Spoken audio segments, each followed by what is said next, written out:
Gloria a Dios, gloria a Dios. Pues vamos adelante, como decía, ¿verdad? Todos bienvenidos a este culto online.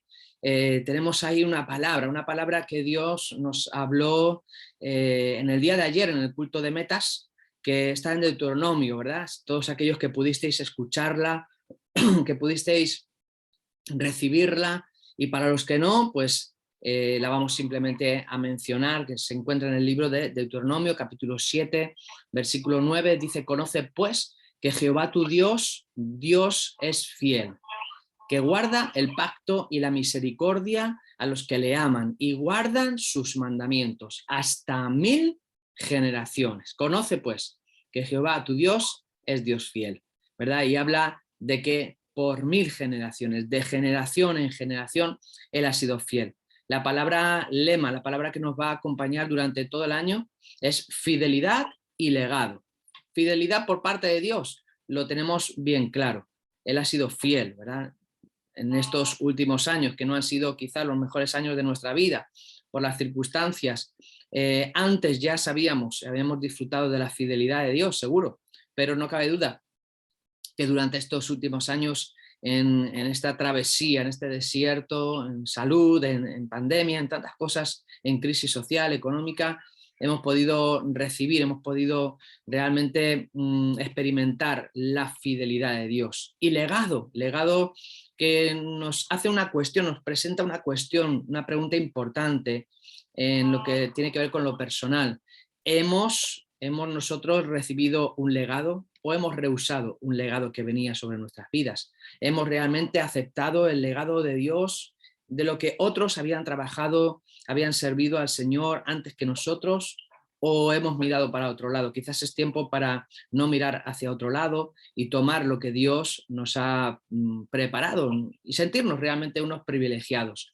También la cuestión es si nosotros estamos dispuestos a dejar un legado, un buen legado, a los que vienen detrás nuestra, ya sean nuestros hijos, ¿verdad? De sangre, de carne, o también nuestros hermanos que Dios va a añadir a la iglesia, porque dice la palabra del Señor que el Señor añadía y sigue añadiendo, lógicamente, cada día a los que habían de ser salvos. Por eso, una cuestión importante es que se van a encontrar esas personas que Dios añada a su iglesia. ¿Qué legado nosotros estamos preparando, tenemos en nuestras manos? Si visualizamos una carrera de relevos, que seguramente todos hemos visto alguna vez, en alguna ocasión, ya sean en olimpiadas o en algunos momentos, ¿verdad?, deportivos de nuestras vidas, bien sea a través de los medios de comunicación o que algunos hayamos practicado, hemos visto una carrera de relevos, como alguien sale con un testigo y en un trabajo de equipo, en una labor de equipo.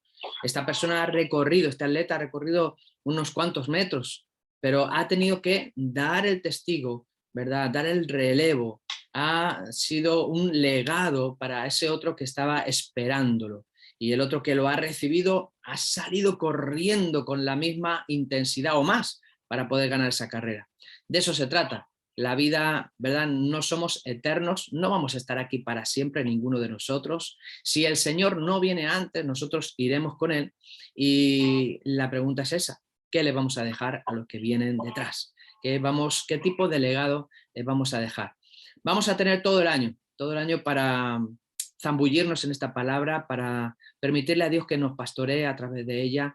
Y en esta noche, en este día, vamos a compartir una palabra que tiene que ver con este tema de fidelidad y legado. Y la encontramos en el libro de Apocalipsis, como decía, Apocalipsis capítulo 2, un libro realmente fantástico, maravilloso, el libro de Apocalipsis, para zambullirnos en él y poder aplicarlo a nuestras vidas diarias.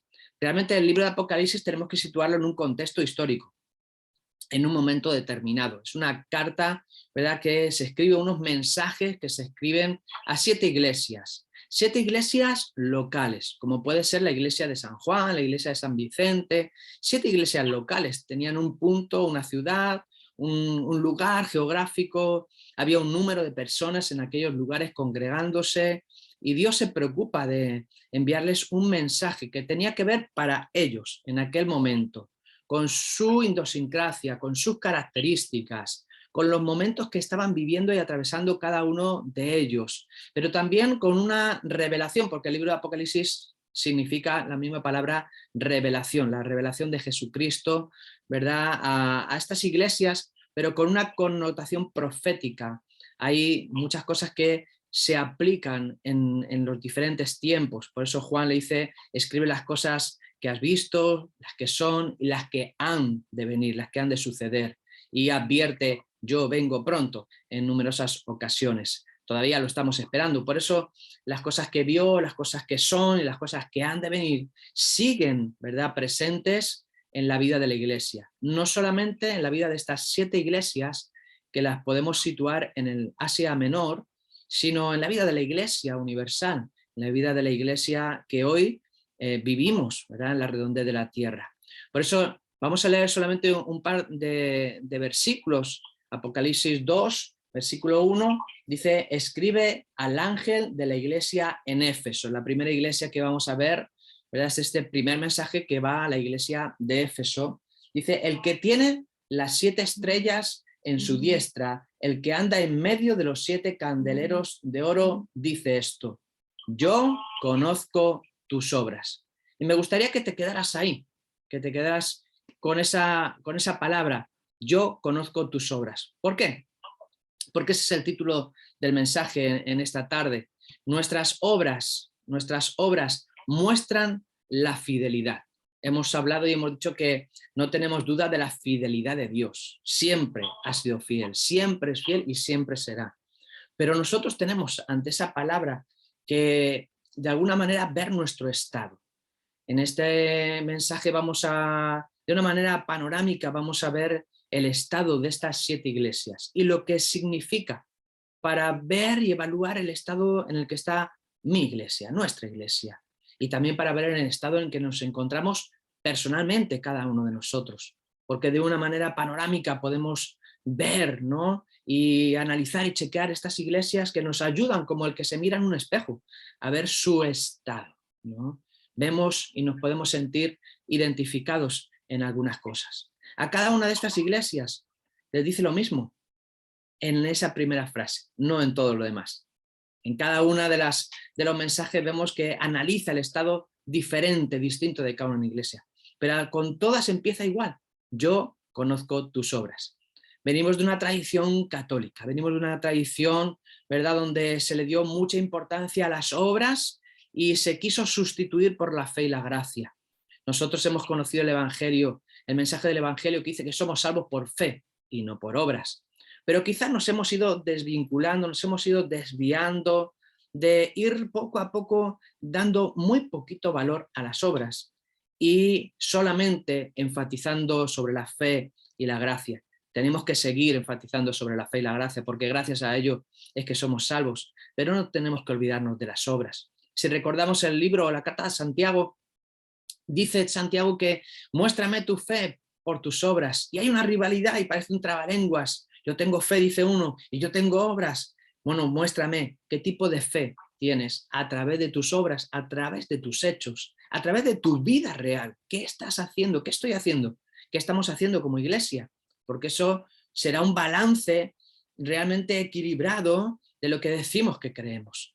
Por eso es importante analizar el estado de estas iglesias para darnos cuenta del estado en el que nos podemos encontrar nosotros. El primer mensaje, y estoy parafraseando porque no podemos entrar en toda la lectura, ten en cuenta que voy a relatar capítulo 2 y capítulo 3 de Apocalipsis para ver el contexto de estas 7 iglesias. A la primera iglesia, como decía, el mensaje es a la iglesia de Éfeso, un lugar concreto, con personas concretas. Le dice, yo conozco tus obras, y le dice, tu arduo trabajo, una iglesia que trabajaba duro, que no soportas a los malos, parece que se ponían mal ante la maldad.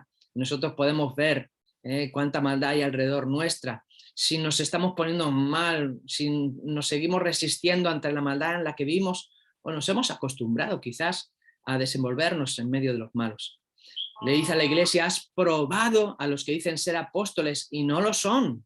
Y en estos tiempos también se escucha mucho acerca de ciertos apóstoles que realmente no lo son. El apóstol fundaba iglesias, el apóstol levantaba ancianos, el apóstol vigilaba, ¿verdad?, era vigilante de aquellas iglesias que había plantado.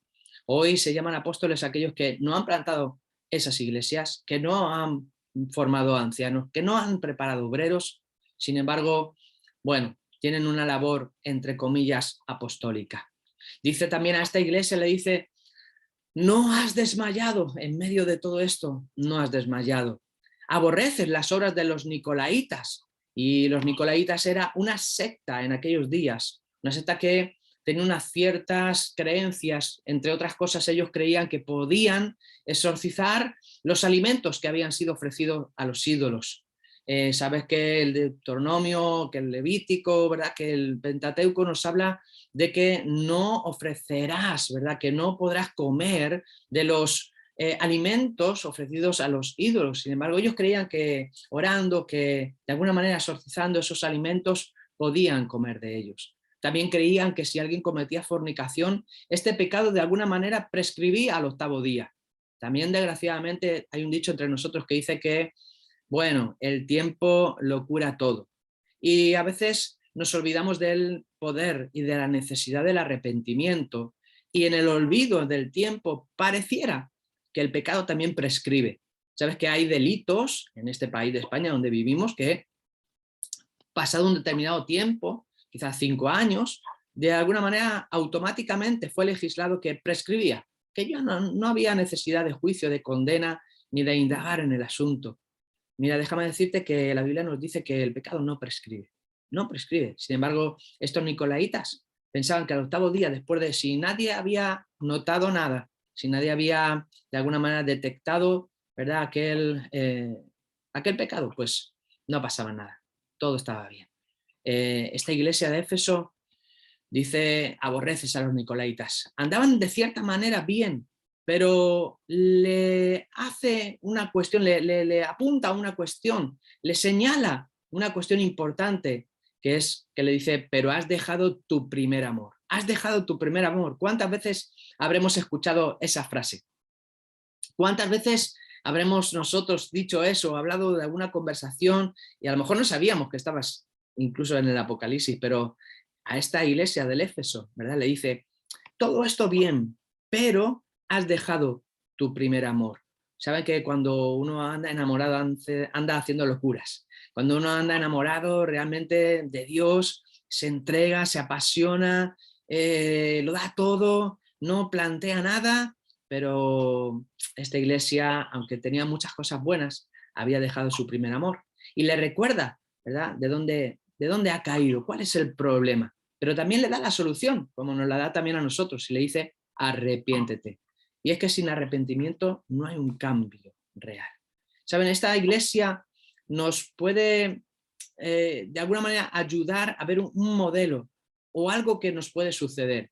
¿Y saben lo que es?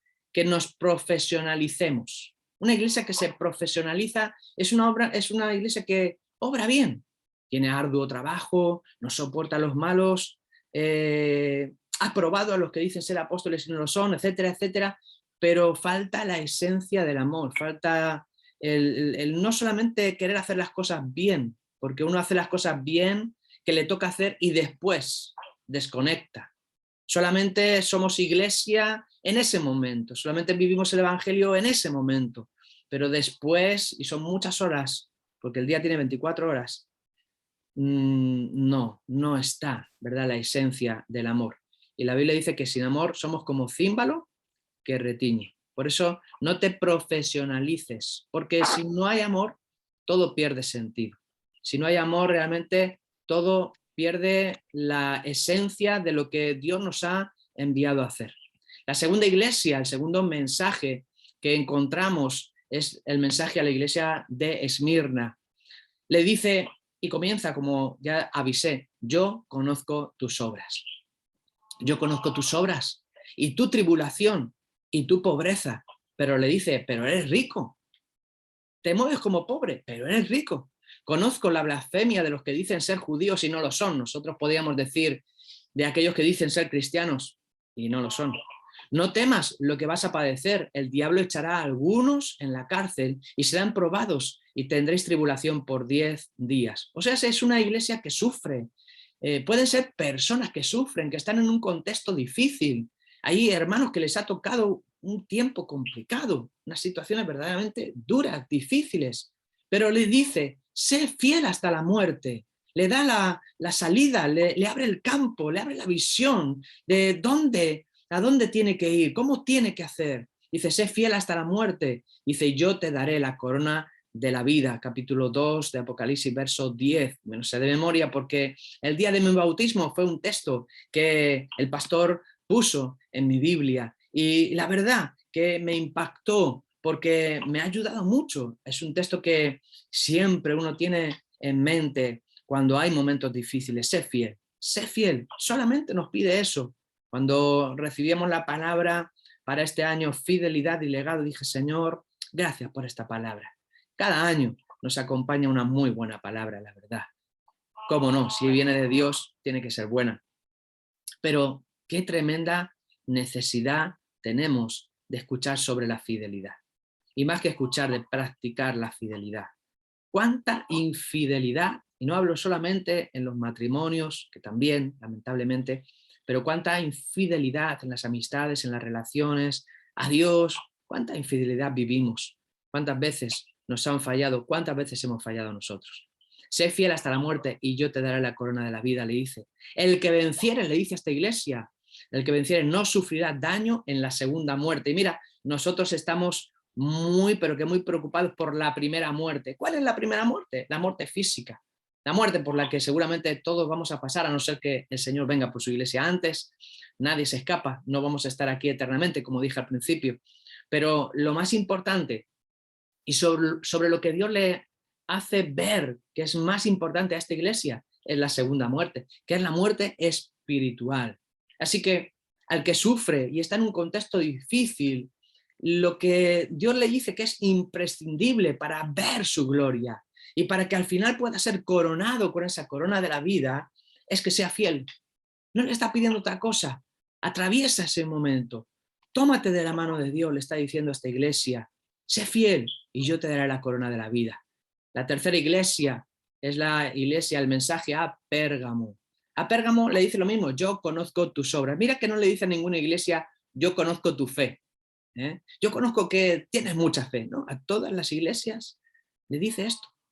Juan está en la isla de Patmos, está recibiendo esa revelación, está viendo esa figura impresionante de Cristo, está viendo esos candeleros, esas estrellas, Dios le está hablando acerca de lo que representa las iglesias, le empieza a mostrar el estado en el que se encuentran estas iglesias para avisarlas, para que reaccionen. Y mira que Apocalipsis, vuelvo a insistir, no es una carta solamente no es un mensaje solamente para estas iglesias, sino que es para la iglesia en el mundo. Qué importante que reaccionemos y veamos nuestro estado, la realidad de nuestro estado, y podamos reaccionar.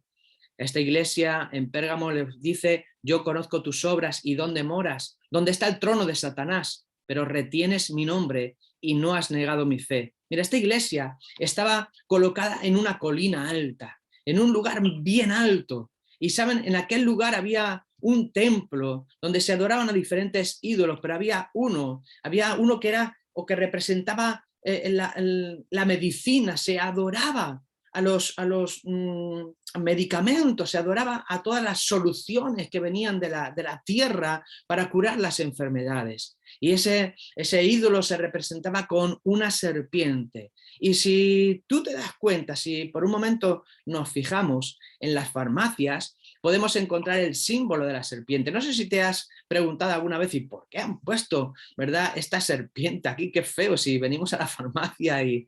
Bueno, de antaño se adoraba a las soluciones médicas.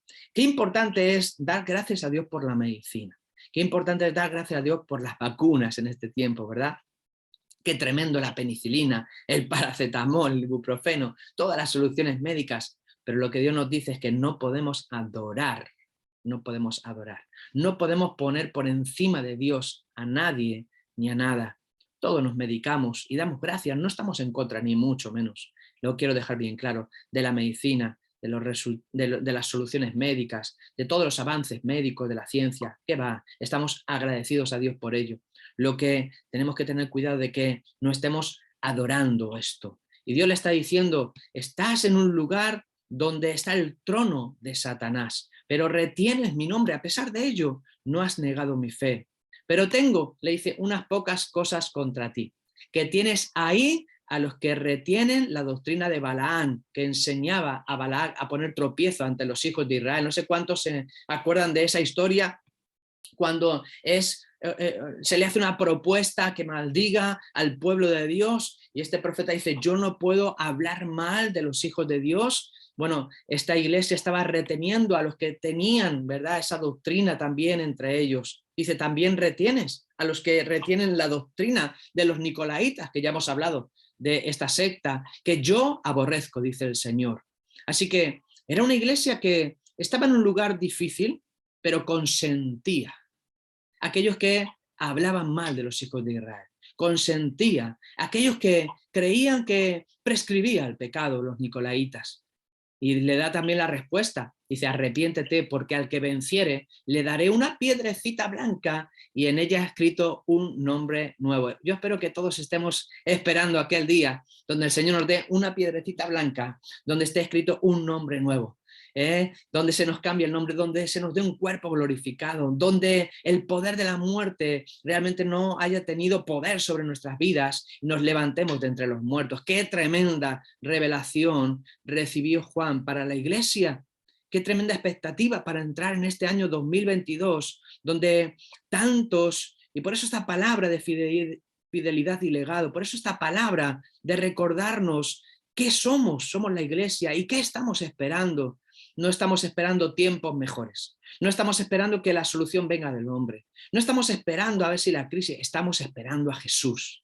Y tenemos que vivir de acuerdo a lo que la Biblia nos enseña acerca de la venida del Hijo de Dios. Por eso le dice, arrepiéntete, es la solución, porque al que venciere, yo le daré una piedrecita blanca y en ella ha escrito un nombre nuevo. El cuarto, o la cuarta iglesia, el cuarto mensaje es a la iglesia de Tiatira. Y le dice, yo conozco tus obras, tu amor, servicio y paciencia. Qué hermoso, ¿verdad? Qué tremenda vida la de esta iglesia. Amor, servicio y paciencia. Qué bueno que pudiéramos encontrar eso, ¿verdad?, en nuestra congregación. Dice, tus obras postreras son más que las primeras. Eso nos habla de que ha habido un desarrollo. Comenzaron titubeando, comenzaron haciendo las cosas como un aprendiz cuando empiezan un oficio, fueron mejorando. Tus obras postreras fueron mayores que las primeras. Una iglesia que había experimentado un desarrollo sin duda, pero le dice, tengo unas pocas cosas contra ti, que toleras que esa mujer Jezabel, que dice ser profetisa, enseñe y seduzca a mis siervos a fornicar y a comer cosas sacrificadas a los ídolos. Yo arrojo, dice, en la cama a los que con ella adulteran y a sus hijos heriré de muerte.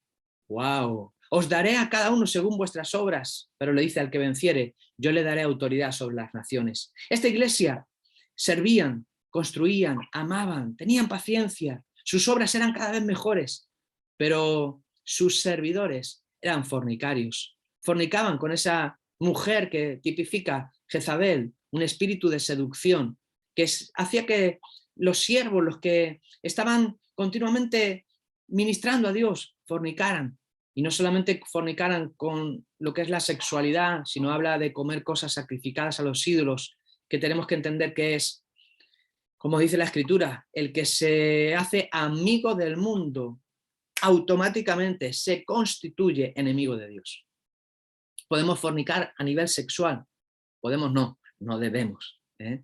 Pero si se da, lo hemos hecho de una manera sexual. Ahora, está hablando de la fornicación con el mundo, de irnos tras el mundo, de tener amistad con el mundo, por cuanto estaba diciendo y hablando del alimento, aquellos alimentos que habían sido, ¿verdad?, entregados a los ídolos y aquellos lo estaban consintiendo.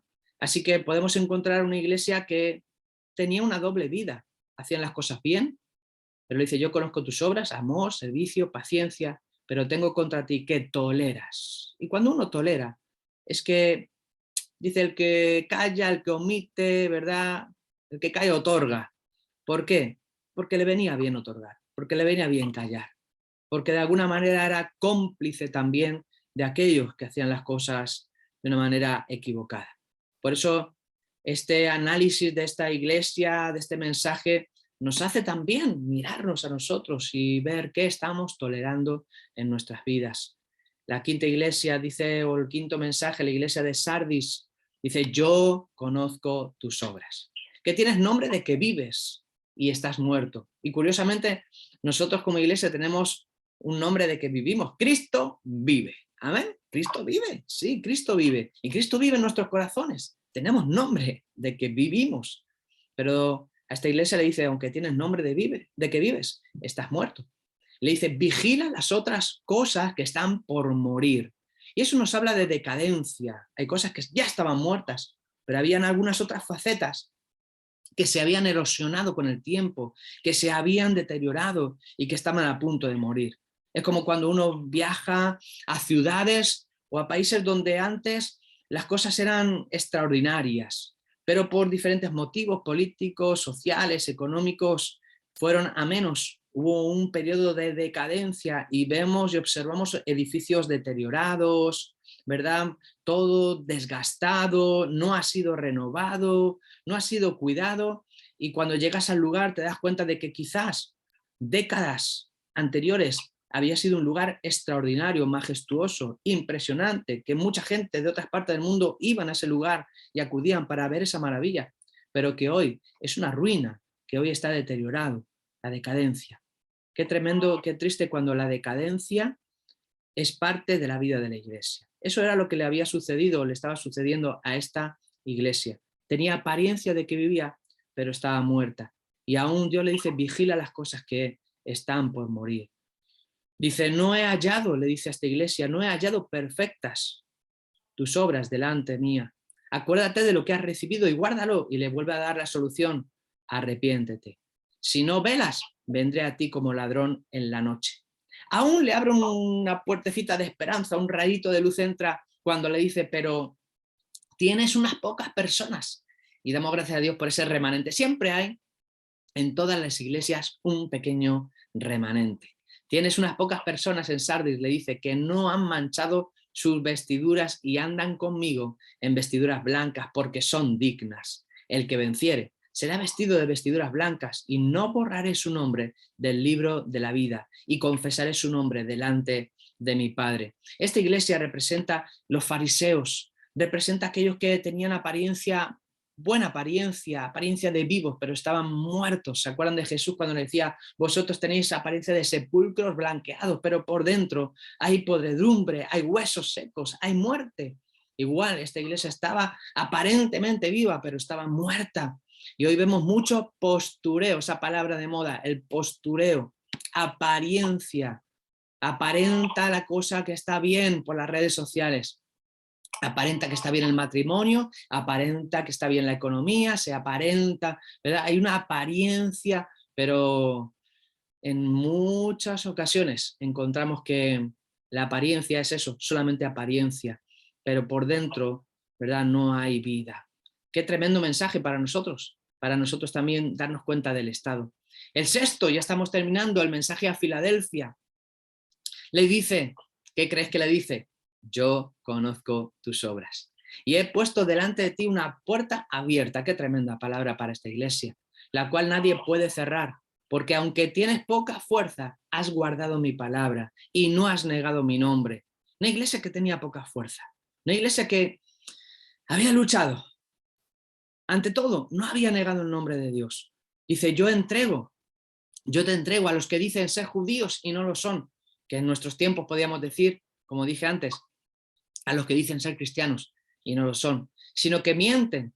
Yo haré que vengan y se postren a tus pies y reconozcan que yo te he amado. Podemos recordar ese texto del rey David cuando dice, y yo aderezo mesa delante de ti, en medio de tus angustiadores. Y es que Dios es especialista de avergonzar a nuestros enemigos cuando nosotros realmente vivimos siendo fieles al Señor y dando un legado a otros de honestidad, de integridad, de esfuerzo, de dedicación, y de que nuestras obras, lo que hacemos, es un reflejo de lo que decimos que creemos. Por eso Dios le dice a esta iglesia también, yo haré que vengan y se postren a tus pies. Por cuanto has guardado, yo también, has guardado mi nombre, has guardado la fe, yo también te guardaré de la hora de la prueba que ha de venir sobre este mundo, he aquí le dice, yo vengo pronto, y esas palabras son para la iglesia de hoy. El Señor viene pronto. Así que esta iglesia representa, bueno, a aquellos que son débiles, pero dicen, diga al débil, fuerte soy. Son débiles, pero fuertes en Dios. Solo necesitan quizás creer un poquito más en ellos mismos y en lo que Dios quiere hacer a través de ellos, porque realmente, aunque son débiles, lo están haciendo bien. Y el séptimo y último mensaje a la iglesia de la Odisea. ¿Qué crees que le dice? Yo conozco tus obras. Yo conozco tus obras, y a todos ellos les dijo lo mismo. Yo conozco tus obras. Aún la diferencia es esta, que ni eres frío ni caliente. Por cuanto eres tibio, te vomitaré de mi boca, le dice. Son palabras fuertes. Porque tú dices que soy rico y no tengo necesidad de nada, y no sabes que tú eres un desventurado, miserable, pobre, ciego y desnudo. Qué tremenda palabra para una iglesia, qué tremenda palabra para nuestras vidas. Ser frío, aunque sea o suene duro, es mejor que ser tibio. Le dice, ni eres frío ni caliente. Por cuanto estás jugando con fuego, por cuanto estás jugando con el evangelio, por cuanto estás coqueteando con el mundo, yo te vomitaré de mi boca. Eso es lo que le está diciendo esta iglesia, última iglesia de la Odisea. Se encontraban en un estado de tibieza. Se creían que no tenían necesidad de nada y ese es un estado muy peligroso. Hay algunos que se han conformado con lo que tienen ya. Se han conformado con el domingo del culto, se han conformado con tener una Biblia, se han conformado con de vez en cuando orar, se han conformado con acudir a pedir oración solamente cuando le va la cosa muy mal y no siempre. Se han conformado con quizás, como dice la palabra, ninguno deje de congregarse como algunos tienen por costumbre y se han conformado a las redes sociales. Hay muchas cosas a las que nos podemos conformar. Se han conformado a la familia que tienen, se han conformado a ser salvos solamente ellos y no comparten casi nunca el evangelio con otros por vergüenza, por temor. Se han conformado. Yo conozco que ni eres frío ni caliente, porque tú dices soy rico y no tengo necesidad de nada, pero le dice en realidad eres un desventurado, miserable, pobre, ciego y desnudo.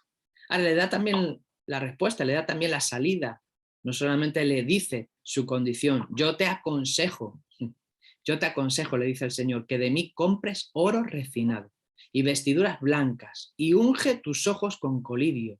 Dice, yo reprendo y castigo a todos los que amo. Y ese texto nos puede recordar a aquel que dice que Dios al que ama disciplina. Y termina diciéndole, arrepiéntete. He aquí yo estoy a la puerta y llamo, si alguno oye mi voz y abre la puerta, entraré y cenaré con él, pero hay que abrir la puerta. Al que venciere, le daré que se siente conmigo en el trono, así como yo he vencido y me he sentado con mi Padre en su trono. Así que hay respuesta, hay salida, pero el estado en el que nos encontramos necesitamos entender que es importante que nos demos cuenta del estado en el que estamos. Esta iglesia era conformista, se había acomodado, pensaban ellos que no necesitaban más, sin embargo, estaban en un estado muy, pero que muy peligroso. ¿Te das cuenta? Yo espero que como iglesia nos demos cuenta. Está hablando a las 7 iglesias, a 7 iglesias que había en Asia Menor. Cada una de ellas era diferente, estaba en un lugar geográfico distinto. Cada una de ellas estaba en un estado espiritual diferente. Tenían unas cualidades, tenían unas virtudes, pero también el Señor les señalaba aquellas cosas que eran fallas, que eran errores, y muchos de ellos tenían que ver con pecado. Qué importante que nosotros podamos adentrarnos en esta palabra y dejarnos ministrar por ella, porque no hay peor cosa que tener el síndrome del avestruz, como se suele decir, meter la cabeza bajo tierra y esperar a que pase el vendaval. Uno puede decir, wow, qué palabra, cómo nos puede sacudir en un momento dado para empezar el año, pero es necesario. ¿Por qué? Porque esto es como cuando uno va al médico y recibe quizás una noticia desagradable. El médico nos ha diagnosticado, nos han hecho una analítica, un TAC, nos han hecho una radiografía, han visto lo que hay y hay que operar. Hemos tenido hermanos en estos días que han sido operados de urgencia y uno se queda choqueado y hemos orado, pero damos gracias a Dios porque se ha diagnosticado, se ha visto la necesidad urgente de ser operados, operada y bueno, podemos luego disfrutar de salud. Qué importante que para comenzar el año analicemos bien el estado, Iglesia, el estado a nivel general en el que nos encontramos. Iglesia, el estado personal en el que tú y yo me encuentro. Y podamos reaccionar, porque si te das cuenta, con cada uno de los diagnósticos venía también la salida. Y Dios no es duro. Alguno puede pensar, bueno, qué manera, ¿no? No, dice, yo al que amo, me preocupo por él, al que amo disciplino, al que amo le hablo, le digo, le aconsejo, le muestro la salida, porque a todas ellas le decía, yo vengo pronto, ¿no? A la iglesia le dice, yo vengo pronto, y Dios viene a por una iglesia sin manchas, sin arruga, lavada con la sangre del Cordero, y donde enfatizamos tanto lo terrenal, tanto a las cosas de aquí. Esta palabra nos ayuda a levantar la mirada y a ver que no solamente tenemos que estar preparados, prevenidos, adiestrados, diligentes en las cosas de aquí, sino que no tenemos que perder de vista que nosotros vivimos aquí, pero no somos de aquí. Nuestra mirada tiene que estar puesta en Jesús, el autor y consumador de nuestra fe. Así que espero que esta palabra te aliente, te estimule, te haga de alguna manera volver al primer amor. Amén. Vamos a orar. Te invito a que cierres tus ojos y con esto vamos a terminar. Señor, te damos gracias. Gracias te damos, Dios, en esta tarde por tu palabra que es viva y eficaz. Y hoy, Señor, te oramos para que ninguno de nosotros pierda ese primer amor, para que no nos profesionalicemos, para que no, Señor, nos movamos solamente en las cosas que sabemos que tenemos que hacer y después nos despeguemos del cuerpo de Cristo, dejemos de vivir en ese amor a Dios. Señor, ayúdanos Señor, en medio de contextos difíciles, a veces de sufrimiento, Señor, a no ser infieles, sino a mantener nuestra fidelidad. Padre, oramos, Señor, para que no seamos consentidores del pecado, para que no seamos heterogéneos donde se mezclan diferentes sustancias, sino que podamos ser homogéneos, donde solamente haya una esencia y sea la esencia de Dios, donde no convivimos con otros espíritus, donde no convivimos con el pecado, donde realmente sabemos, Señor, diferenciar entre una cosa y otra. Señor, ayúdanos a ser servidores tuyos, pero con una sola vida, a no vivir una doble vida. Dios, a no andar, Señor, arriba y abajo, a andar buscando grises cuando solamente hay negro o blanco. Señor, ayúdanos en este tiempo para empezar este año nuevo, a no ser, Señor, fariseos, a no estar llenos de postureo, de apariencia, a no parecer que estamos vivos cuando pudiera ser, Señor, que hay una gran decadencia y peligra nuestra vida. Señor, ayúdanos a no caer, Señor, aunque nos sintamos débiles. ¿Cuántos de nosotros a veces decimos, Señor, necesito nuevas fuerzas para comenzar este año? El año 21 quizás ha sido un año desgastante para mí, ha sido un año donde he atravesado diferentes cosas y, Señor, para empezar este nuevo año necesito que tú renueves mis fuerzas como las del búfalo. Señor, que tú me ayudes a remontar el vuelo como las águilas. Señor, como la iglesia que tenía poca fuerza, pero que no negó tu nombre. Tú puedas encontrarnos fieles este año. Y Señor, líbranos del conformismo, líbranos del acomodamiento, líbranos de pensar que ya no necesito más, que con esto es más que suficiente para terminar mi carrera. Señor, ayúdanos porque quizás estamos siendo desventurados, miserables, pobres y ciegos. Señor, ayúdanos, Señor, que el arrepentimiento sea algo en nuestro corazón, Señor, diario, que realmente podamos buscar tu rostro y apartarnos de todo mal. Señor, tú eres fiel y te damos gracias por tu fidelidad.